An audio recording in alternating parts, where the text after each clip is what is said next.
Welcome to this video on digital electronics. In this video, which is the fourth in the series of sequential logic circuits, we will be discussing about shift registers. Registers are a group of flip-flops and each flip-flop can store one bit of information. A shift register can be used for storing and shifting of data. So each stage in a shift register represents one bit of storage and flip-flops are used for the same. The shift register, the shifting capability in the register permits data to be shifted from one stage to another within the register, into or outside the register on application of clock pulses. Now, let us look into the basic data movements in shift registers. In these examples, the register is considered to be made of 4 stages or 4 flip-flops. First, let us consider serial in, serial out and shift right register. In a shift right register, the data shifts from left to right from one flip-flop to the other or from one stage to another. Data is input serially and it is output serially. So on application of a clock pulse, the first data bit enters the flip-flop and simultaneously from the other flip-flops, the data shifts from left to right and the data is available at the output serially. In shift left register, on application of clock pulses, the data shifts from right to left in each of the flip-flops or in each of the stages. And data is input at the rightmost flip-flop and it is output at the leftmost flip-flop. So data is in serially and it is out serially. In parallel shift registers, first parallel in, serial out. Here, on application of a clock, the data is input into all the flip-flops simultaneously. So it is parallel in. And then for application of each clock pulse, the data is available at the output serially. So it is parallel in, serial out. In serial in, parallel out register, the data is input serially. So on application of clock pulses, after 4 clock pulses, the 4 bits are available in each of the flip-flops and they are available at the output simultaneously. So they can be taken out parallelly. In parallel and parallel out, on application of clock, the data is input into the flip-flops parallelly and they are also output parallelly. In rotate registers, here rotate right, it is similar to the shift right register. The data shifts from left to right in each of the flip-flops. The difference is that the output of the rightmost flip-flop is given back to the first flip-flop. So this is rotate right. The data rotates from left to right and then it is fed back to the first flip-flop. Rotate left register is similar to shift left register. The data on application of each clock pulse shifts from right to left. The difference is that the leftmost bit is fed back into the register. So this is rotate left. Now let us look at the logic diagram of each of these registers. So first serial in, serial out. So 4 flip-flops are considered and D flip-flops are considered. So for a D flip-flop, on the application of a clock, whatever is at the input appears at the output. So here the 4 clocks are tied together and given to a common clock. So they are all triggered synchronously. Now data is input into the registers and they shift from left to right. Let us look at the operation. Assume the outputs of all the flip-flops are 0 initially and a data 1101 is given serially at the input of the flip-flop. Now on the application of a clock pulse, a positive edge, when a positive edge appears, the data that is available at input will be there at the output. So the first flip-flop, the data is 1, the next it is 0 and the rest it is 0. So on application of a clock pulse, the output here goes to 1 and the rest are zeros. Now on the application of the next clock pulse, the input to the first flip-flop FF0 is 0. For the FF1, the input is 1 and then 0 for the rest. So on application of clock, the output changes to 0. Here it becomes 1. Since 1 was here at the input, it becomes 1 at the output and so on. So next clock pulse, it is 1010. So shifting in the right direction is happening. And the next clock pulse, it is 1101. and now 1 is available at the output. So data has entered the register serially, and now in application of each clock pulse, the data will be available at the output serially. Similarly, for a shift left register, only thing, the data is input at the rightmost flip-flop and the data shifts from right to left, and finally it is available serially at the output. For serial and parallel out shift registers, the register accepts data serially. So on application of each clock pulse, the data is input into the register serially, and after 4 clock pulses, the data is available on all the 4 flip-flops and it can be taken out parallelly. So it is parallel out. That is, the output of all the stages are available simultaneously. Next, parallel in serial out. Here, the data is loaded into the registers parallelly, but the output is taken serially. So, this control line, shift bar, load bar, when it is low, then data is loaded into all the 4 flip-flops. So let us look at that. So when this line is 0, inverter, so here we have an output of 1. So the AND gates in the right receive a 1 and the AND gates in the left receive a 0. So the outputs of AND gates in the left are 0. So the right is 1 and the other input is D1. So it is D1 to this flip-flop and D2 to this flip-flop and D3 to this and D0 to the first.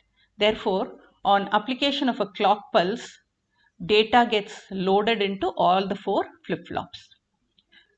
Now, when this control line is high, then it is a 0 in these lines. So, the rightmost AND gates are all 0 and the left AND gate, it gets a 1 with Q0.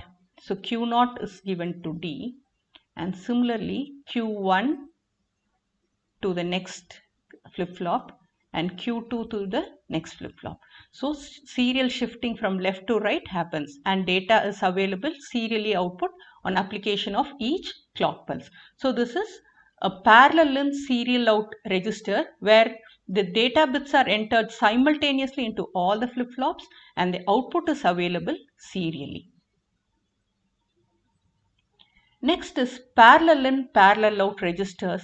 Here data is input into the register parallelly and it is taken out parallelly. So data is input simultaneously to all the flip-flops and it is available at the outputs simultaneously. Now let us see how to use a single register to perform both the left and right shift. So let us look into bidirectional shift registers. Here data can be shifted right or left by using a control line. So when the control line is high, in that case the leftmost AND gates are all enabled and therefore data is input serially and Q from the first flip-flop goes to the next and Q1 goes to D2 and Q2 to D3. So this is shift right. And when the line is low, that is here there's an inverter. So when it is low, the left side AND gates are all disabled, the right side AND gates are enabled. So you can see the right side. So serial data in comes to this flip-flop and the output of this flip-flop goes to the input of this. Output of this goes to the input of this. So it is left shift of the bits shifting from one flip-flop to another in the left direction. So a single register can be used for shifting in both directions and they are called bidirectional shift registers. Next, let us look at one of the popular registers, the universal shift registers. This is a 4-bit bidirectional shift register with parallel load. So the shifting in both right and left direction happens and parallel load is also enabled. So there are 2 select lines and the operation for each of the select lines are 0-0 combination, it is no change, 0-1 it is shift right, 1-0 shift left and 1-1 parallel load. Let us look at the logic diagram. So for the reference, we have the mode control indicated here and this is the logic diagram of the universal shift register. It has 4 flip-flops, 4 D flip-flops with the clocks connected together and then a clear line for clearing the flip-flops, and the D input and Q output. And we have 4 mux, a 4 cross 1 mux. So 4 cross 1 mux requires 2 select lines S0 and S1, and the combination of these 0, 0, 0, 1, 1, 0, 1, 1 will select one of the input lines to the output line, either input 0 or 1 or 2 or 3. And the output of the mux is given as the input to the flip-flops. So application of a clock pulse, whatever is the input at the D input will appear at the output of the corresponding flip-flops. Now let us look at the functioning of this. So 0, 0 control line, there is no change. That is, whatever is the output of the flip-flop should be given as the input to the flip-flop. So when 0, 0, S0 and S1 are 0, the input 0 is chosen. So the output of the flip-flop is given as input to the 0 line, and therefore there is no change in each of the flip-flops. Now when 0, 1 is chosen, shift right should happen. That is, output of this flip-flop should be given as input to this, and output of this to the input of the next flip-flop. Shift right should happen. So when 0, 1 is chosen, the one line in all the multiplexers are enabled. So whatever is the input at 1 will be available at the output of the multiplexer that is connected as the input to the flip-flops.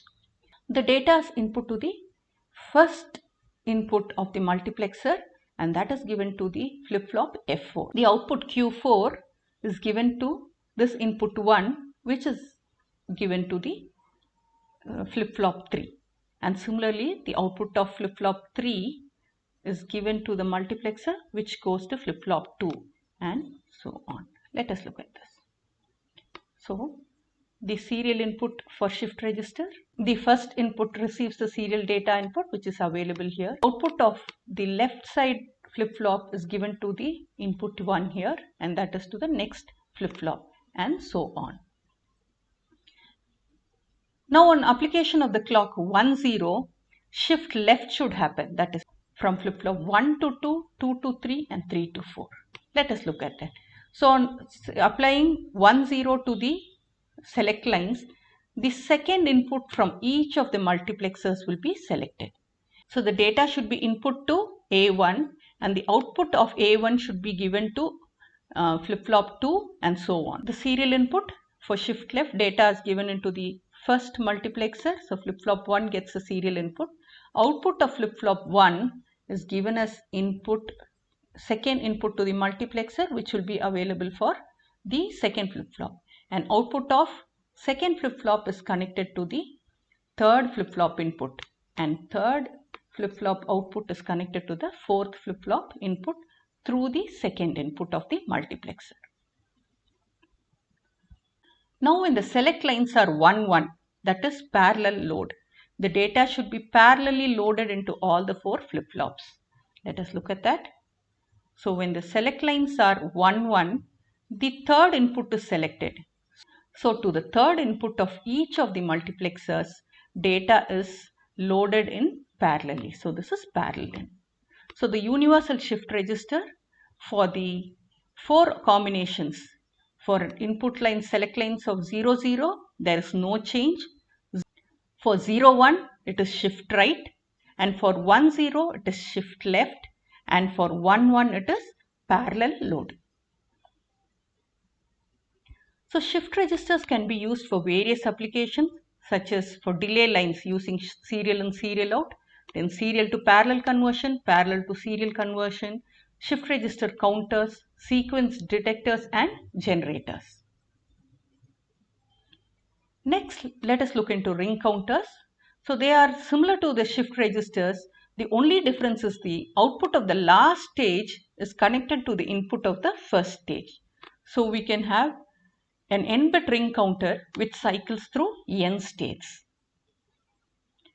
So here in the example, a 6-bit ring counter or a mod 6 ring counter is designed. So there are 6 stages. So you can see the first stage has a 1, the rest are all 0. And on application of clock pulse, all the flip-flops will be triggered simultaneously. So whatever is at the input of the corresponding flip-flop, that will appear at the output. Also note, the output of the last stage is given as the input to the first stage.